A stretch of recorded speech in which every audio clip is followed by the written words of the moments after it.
Terry McLaurin came out of nowhere as a third-round pick in 2019, putting the NFL on notice with over 3,000 yards in his first 3 seasons. He is an emerging star, but is Terry McLaurin worth the money? OTAs kick off on April 18th, and there are a handful of big names that aren't participating in hopes of inking a new contract this offseason, because why wouldn't you? The receiver market has absolutely exploded. Deebo Samuel and A.J. Brown, 2 2019 second-round picks, will not be in attendance. Meanwhile, Terry McLaurin will be at OTAs as a team leader, but he is not doing on-the-field programs, instead also holding out for that new deal. The Commanders are essentially in the worst possible time frame to have to pay a young wide receiver. Before the franchise tag window closed in March, there were only 4 wide receivers due more than $20 million in 2022, since Mike Williams and Chris Godwin both signed contracts for around $20 million a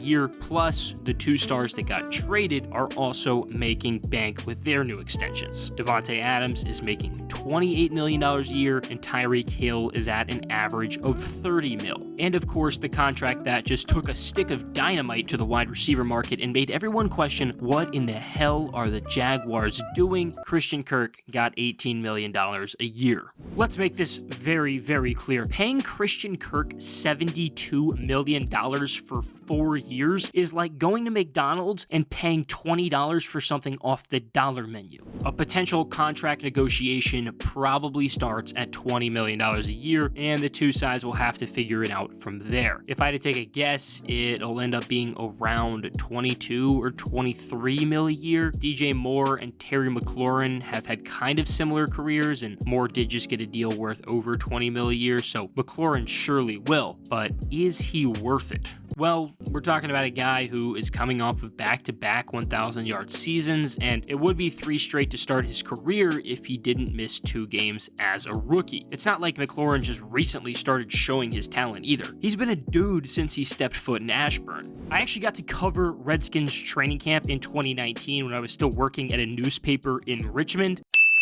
Trust me when I say this, even from early on, everybody knew around the team that Terry McLaurin was going to be something special. Last year, he led the league with 25 contested catches and had the 3rd lowest drop rate among receivers with at least 100 targets. At 26 years old, McLaurin wants and deserves a massive payday. He's been making penny wages. Okay, fine. About $3 million in his career so far. So maybe not penny wages, but that isn't shit in the NFL. Come on. Teddy Bridgewater is making $6.5 million next season to sit his ass on the bench and watch Tua play. It's time for Terry to get his payday. The good news is that Terry McLaurin is finally getting the respect he deserves. The bad news, it's only making his price tag higher. Spotrac's current market valuations give McLaurin 4 years at $97.7 million, about $24.5 mil per year, expected to get more than DK Metcalf, A.J. Brown, Deebo Samuel,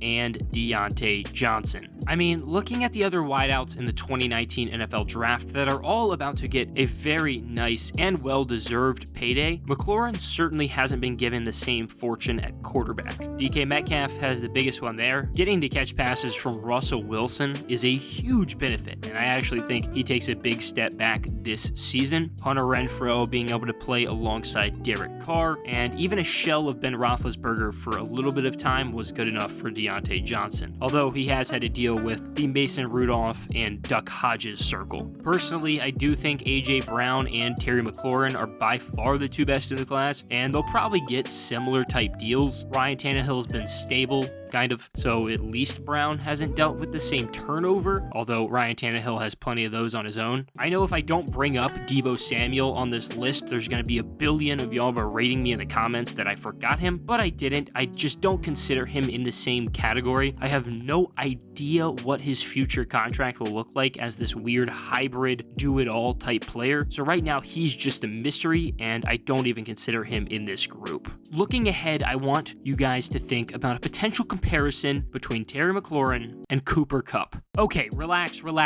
I'm not saying Terry McLaurin's as good as Cooper Kupp. Just listen to me. Give me a chance. Now, I'm really mad. Who was Cooper Kupp before 2021? Well, he was a good receiver, entering his 5th season in the league with only one 1,000-yard season under his belt. And last year, boom, he exploded. Kupp led the NFL with almost 2,000 receiving yards and 16 touchdowns. So, what the hell happened? Matthew Stafford. Kupp was catching passes from Jared Goff, and I actually think Goff is a pretty good quarterback. What? I know, horrible take. Go ahead and roast me in the comments, I know. But Goff sure as hell isn't Matthew Stafford. All of a sudden, instead of Goff behind center, Kupp had a, dare I say, elite quarterback, and Kupp was his number 1 receiver. Keep in mind, McLaurin has only been in the pros for 3 years. His quarterbacks over that span: Case Keenum, Dwayne Haskins, Colt McCoy, Alex Smith, Kyle Allen, Taylor Heineke, Ryan Fitzpatrick, and Garrett Gilbert. 8 quarterbacks in 3 years. Yeah, I'm not betting on Carson Wentz being the answer, but what happens when McLaurin does get an elite passer? He's already putting defensive backs on skates and putting up very impressive numbers, and if he can get a quarterback worth a shit, watch out. This season alone, I wouldn't be surprised if McLaurin makes a good jump, because while yes, Carson Wentz is an average quarterback, Washington hasn't had an average quarterback since Kirk Cousins, and Terry McLaurin wasn't even on the roster. There are plenty of rumors of Terry McLaurin getting traded. A lot of people point to the Packers, which makes sense considering their number 1 wide receiver is Sammy can't stay healthy Watkins. That being said, Green Bay has a tendency to disappoint its fans, like say losing in the NFC Championship in 4 of the last 8 years. Damn.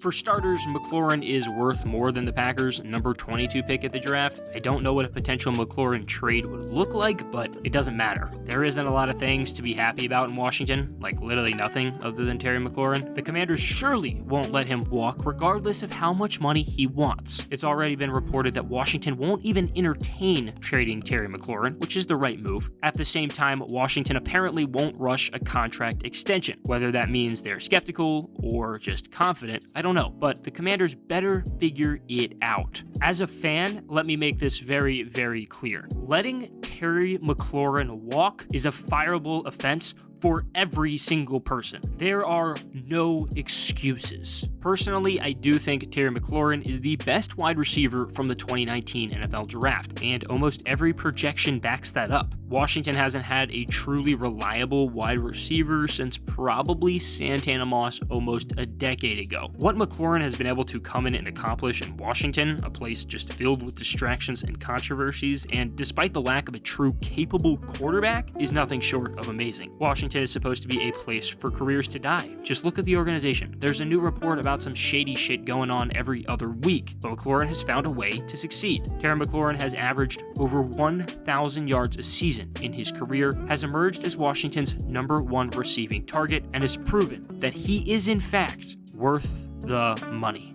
Also, yeah, before I get bombarded with comments, I know I look like I got attacked by a bear. I don't know what happened.